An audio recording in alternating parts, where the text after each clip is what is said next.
Welcome everybody. My name is Ron Woznow and I'm with the BC Arthritis Society. I'd like to thank everybody for taking time out of their lives to come out here today.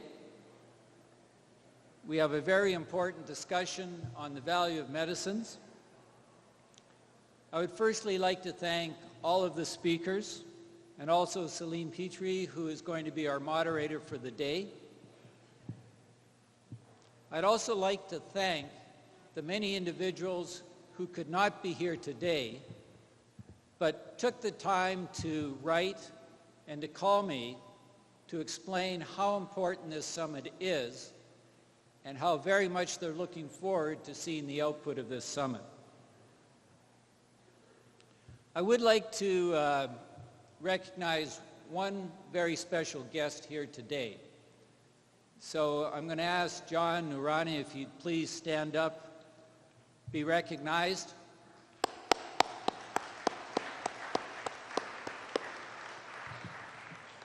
John is the MLA for Burnaby-Wellington, and we have invited all of the MLAs in the Lower Mainland to join us today. Unfortunately, John was the only one that could make it.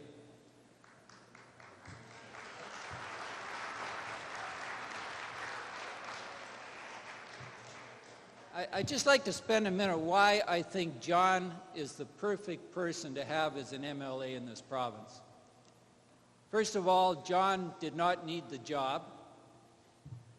Secondly, he's a very successful entrepreneur, so he knows about efficiency and effectiveness.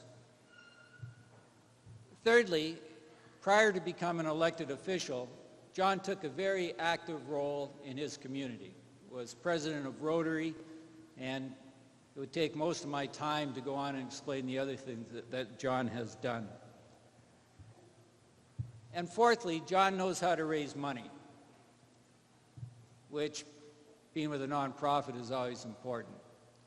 So I think it's just wonderful that not only John has come out today, but he's willing to work with us and do additional things with his caucus colleagues in Victoria. So thank you very much, John.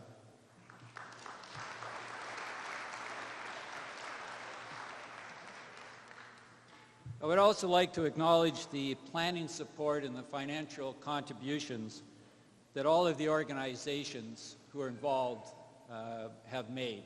And they're all in the back of the brochure, so I won't go through and list them all today, but thank you very much. In keeping with transparency, I also want to point out that we are 100% donor funded. We do receive some unrestricted grants from companies. Currently, we get about 4% of our grants from the private sector. The majority of our money comes from individuals like yourself who are very passionate about what we can do to help people with chronic diseases live better lives. And that's really why we're all here today. We all want better and timelier access to medicines. Medicines that are routinely available to almost every other Canadian through a publicly funded system. But for some reason, they're denied to us living here in BC.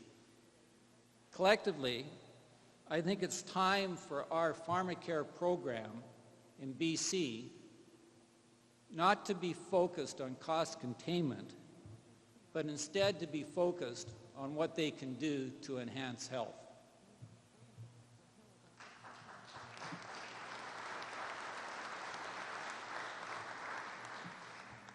What I find interesting about the PharmaCare program here in BC, it's the only program left over from the previous government that the Liberal government hasn't made more effective and more responsive to the needs of BC residents. We hope that by coming together at this summit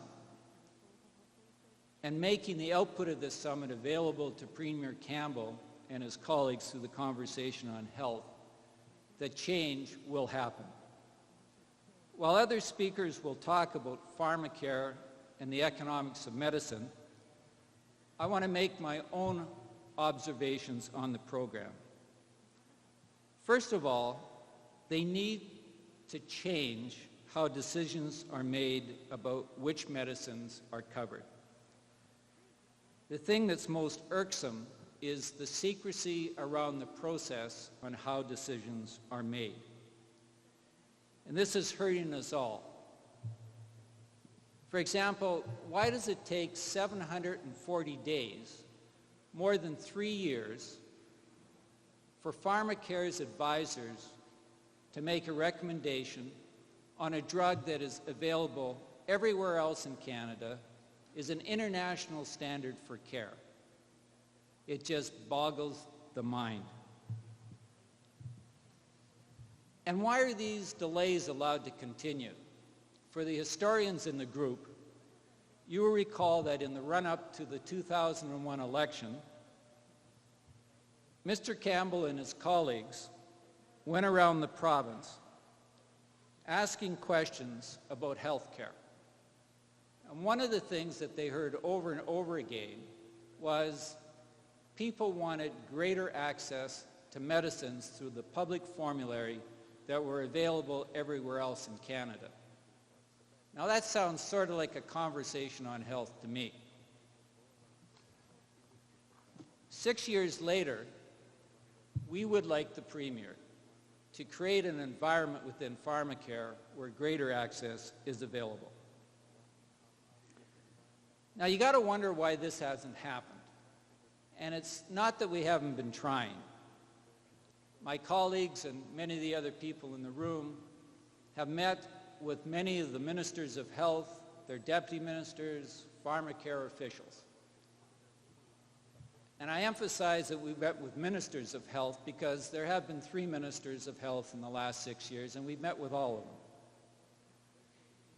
So why has nothing happened? I think one of the key reasons, and I hope we're going to address that today, is that when the government does their polling, for some reason, access to medicines like all other Canadians have doesn't appear to register high enough on the polling scale. So maybe they don't think it's important. And maybe that's what we have to recognize and learn from that. And I'm sure John can help us. That if we think something's important enough, we have to get out and tell our elected officials that it is important. And I'm really pleased that we have Sandy Struss with us here today, who's going to step us through some interesting ways that we can get that message across.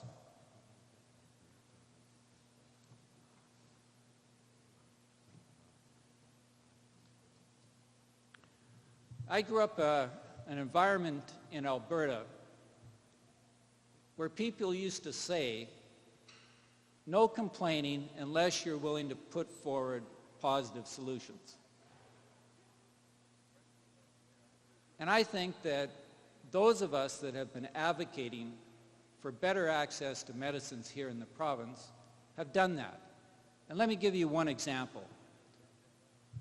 For the last couple of years, we have been suggesting to the ministers of health, people at PharmaCare, that if they did one simple thing and looked at the cost that they pay for generic drugs relative to the rest of Canada and the rest of North America, they could save $20 to $30 million a year. So right now we're overpaying that amount. So just imagine what we could have done with an extra $300 million to provide greater access to people here in the province for medicines that could have a dramatic impact on their quality of life. What really boggles my mind is that the generic drug manufacturing in Canada is all done in Ontario. And in BC, we pay 26% higher for generic drugs than they do in Ontario. And yet, Ontario has all of the economic benefits of having those drug manufacturer companies there. Doesn't make a lot of sense to me. Another interesting little fact is 2 of the billionaires in Canada have generic drug manufacturing capabilities. So somebody's been paying a lot of extra money, and I think it's us here in BC.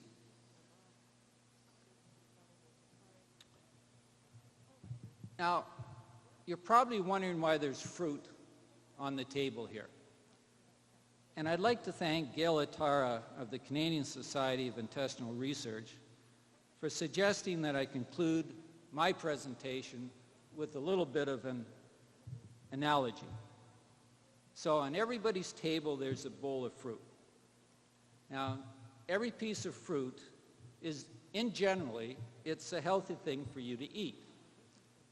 However, having been involved in medical genetics research for 7 years, I know that all of our bodies are different, and how we can use things that are good for us, whether it be fruit or medicine, are quite different. For example, if I had a banana, I would get violently ill, have to be taken to the hospital, and notwithstanding the fact that that fruit is generally conceived to be good for people, I would cost Ida Goodrow and the Vancouver Coastal Health Authority a lot of money. Now, in many ways, PharmaCare is telling us which fruit is good for us and which ones we can have. The government's advisors are saying that we only need access to a limited number of fruit, and they'll tell us which ones are the best ones. I don't think that's right. Surely it must be our doctors and our specialists who decide which medicines are right for us. And I think that's something that our doctors and the specialists really want to have that ability. I think collectively they're tired about writing letters to a bureaucrat in Victoria who has no medical training, asking them if they can do their job the way they're trained to do.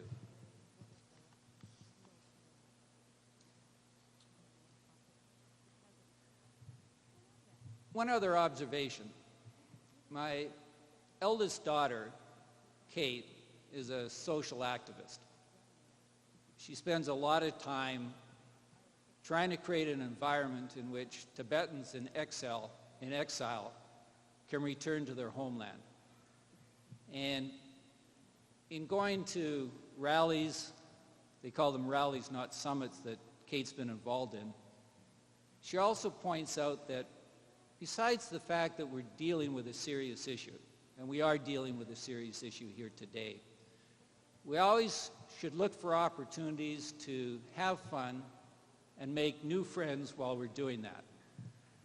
So I hope today we're going to have an opportunity to make new friends, and it's certainly a pleasure meeting John and his wife here again, because I'm sure they are going to be good friends for us. And the reason why I think that's particularly important is this summit is not an end. I think this summit is a beginning of an incredible amount of gifted people coming together to create a change. And I would suggest it's only going to be an end when the government recognizes the importance of giving the people of BC greater access to the medicines they need. Thank you very much.